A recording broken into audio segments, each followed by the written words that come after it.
대표님, 네. 주 또봇에서 최신형 또봇 100대를 만들었어요. 들어간 비용은 재료비가 40만 원, 급여가 20만 원, 감가상각비가 10만 원일 때 주 또봇 제품을 생산하기 위해서 지출된 현금은 얼마죠? 재료비로 40만 원 썼고 급여로 20만 원을 지출을 했고 또 감가상각비가 10만 원. 그러면 총 70만 원이네요. 대표님, 제가 또봇을 만들 때 지출한 현금이 얼마냐고 물었는데요. 네. 감가상각비를 현금으로 지급했나요? 참 감가상각비는 현금은 나간 건 아니죠. 회계적으로 정한 기간 동안 기계가 노후화되는 거를 그냥 비용으로 반영하는 거니까 현금이 나간 건 아니니까 또봇 제조에 들어간 현금은 재료비 40만 원 지출한 거하고 네. 급여로 20만 원 한 거 합치면 60만 원이네요. 네, 맞습니다. 대표님, 그럼 또봇이 이 제품들을 100만 원에 현금을 받고 팔았어요. 손익계산은 어떻게 될까요? 손익계산서 간단하죠. 네. 매출이 100만 원이고 비용이 70만 원이니까 30만 원의 이익이 난 걸로 계산하면 되겠죠.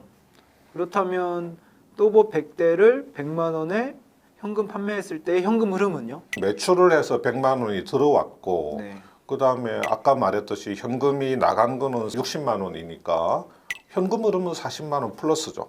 손익계산서에 상에 나와 있는 이익은 30만 원인데 그 현금 흐름을 계산했을 때 보면 40만 원이거든요. 네. 그 20만 원의 차이가 원인은 무엇일까요?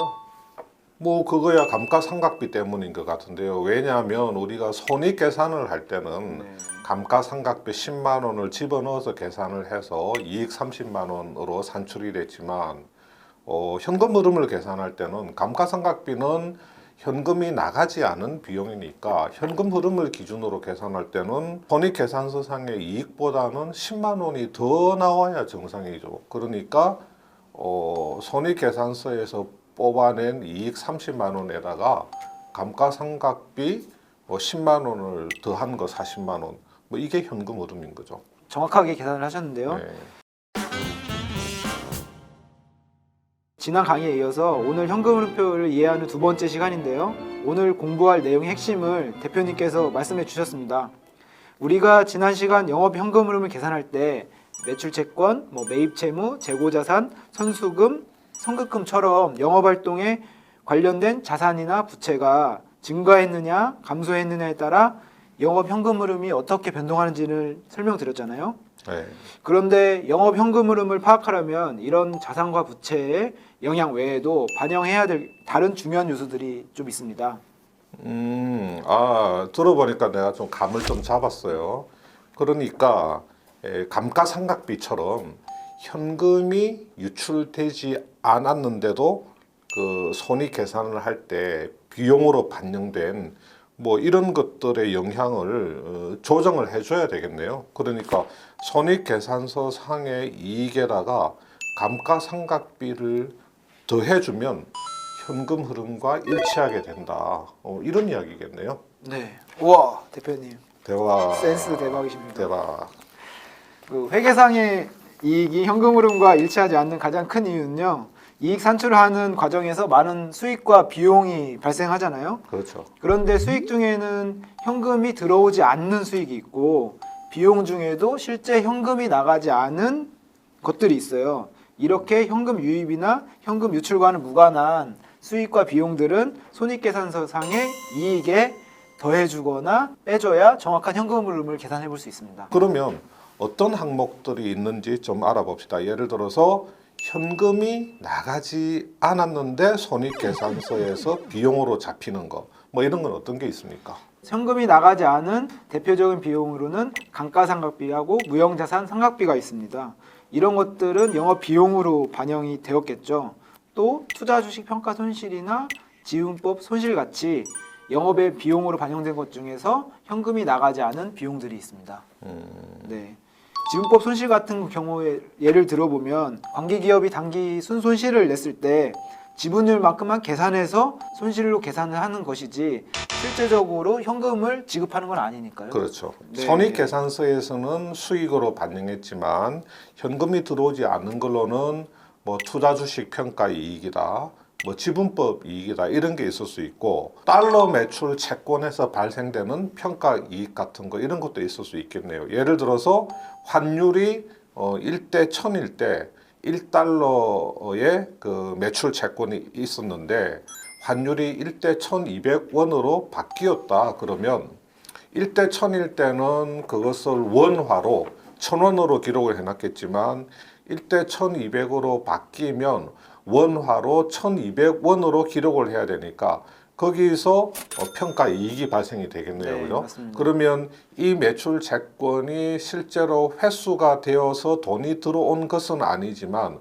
환율 변화에 따라서 원화로 환산했을 때 발생한 평가 이익 뭐 이런 것도 당연히 현금이 들어오지 않은 수익, 영업 외의 수익으로 반영이 됐겠네요. 그죠? 네, 그렇습니다. 이렇게 손익계산서상의 당기순이익에서 더해주거나 빼주는 식으로 조정하는 것을 뭐 전문 용어겠죠. 조금 고상하게 말하면 비연금 수익 비용의 비용 항목의 조정이라고 말을 하는데요. 그럼 다음에 보시는 또봇의 비연금 수익 비용 항목을 보면서 이것들이 영업 현금흐름에 어떻게 영향을 미쳤는지 설명을 드리도록 하겠습니다. 표를 보시면요. 지분법 이익이 나왔는데 지분법 이익이 손익계산서에 3억 원이 기록되어 있습니다. 이렇다면 손익계산서에 미치는 현금 흐름에 미치는 영향은 어떻게 될까요? 지분법 이익은 돈이 들어오지 않은 수익이니까 현금 흐름을 계산할 때는 마이너스로 계산을 해줘야 되겠죠, 그죠? 네, 맞습니다. 돈이 들어오지 않는 이익이었는데 이익이면 당기순이익에 플러스가 돼 있을 거거든요. 그렇죠. 당기순이익에는 플러스가 돼 있을 거니까 실제적으로는 현금 흐름을 계산해 보면 이거는 현금 흐름은 있던 거래가 아니기 때문에 산 만큼 다시 들어내 줘야 되는 것이거든요. 그래서 현금 흐름에 미치는 영향은 마이너스 3원입니다. 두 번째로 투자 주식 평가 이익인데요. 투자 주식 평가 이익이 손익계산서에 1억 원으로 기록되어 있어요. 그렇다면 현금 흐름에 미치는 영향은 어떻게 될까요? 투자 주식 평가 이익도 돈이 들어오지 않는 수익이니까 이것이 손익 계산을 할 때는 이렇게 플러스로 잡혀 있었으니까 이거는 현금 흐름을 따질 때는 아까 이회계사 말대로 이걸 드러내야죠. 그러니까 마이너스 1을 시켜줘야죠. 네, 맞습니다. 투자 주식 평가이익이라는 것이 단순히 평가를 한 것이지 실제적으로 돈이 왔다 갔다 처분하고는 다른 개념이니까요. 그렇죠. 네. 네.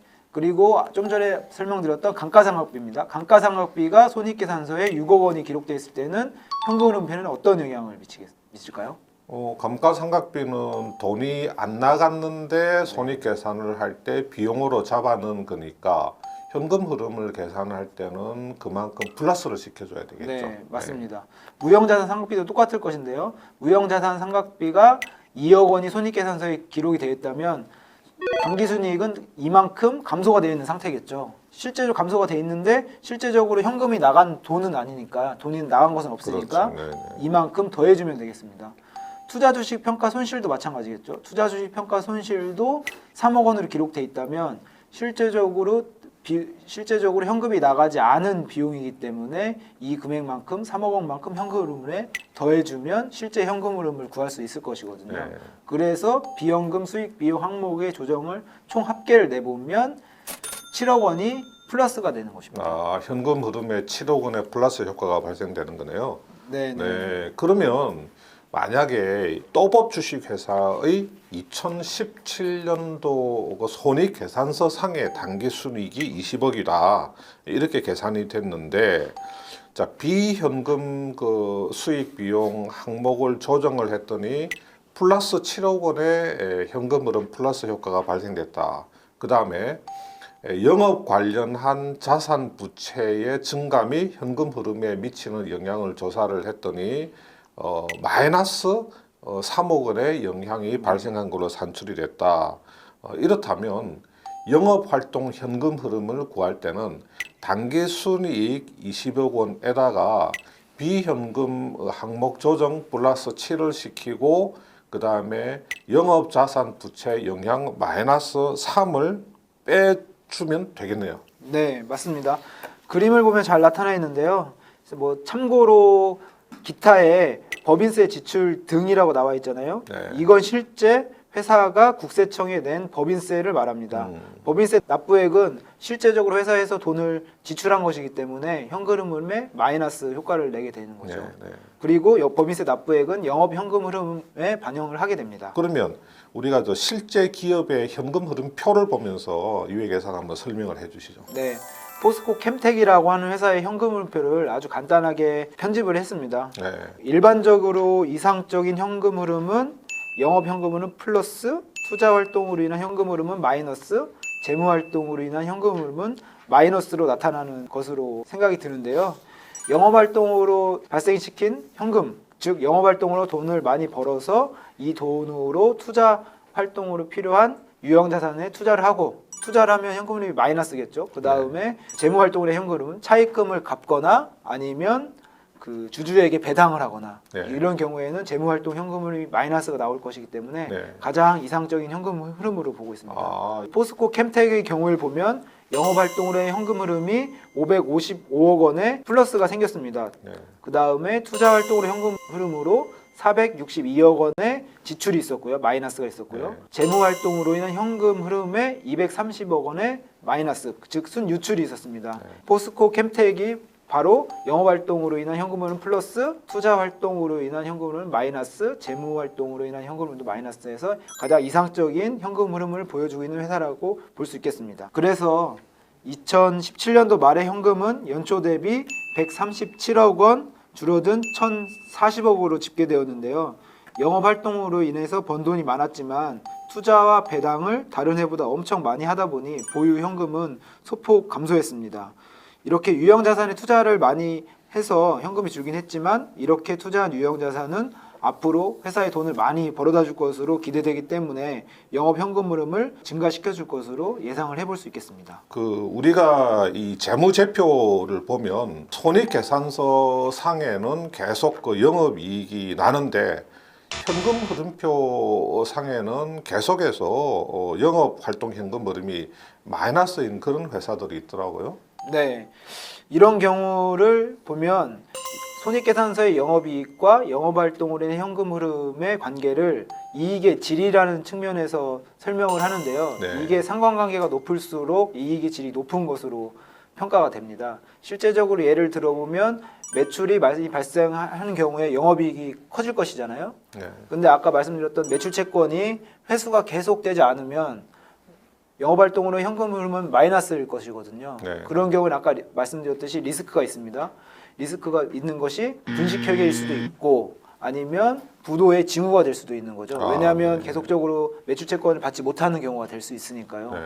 그래서 손익계산서의 분식일 가능성이 있기 때문에 이익의 질을 측정하는 것이 아주 중요합니다.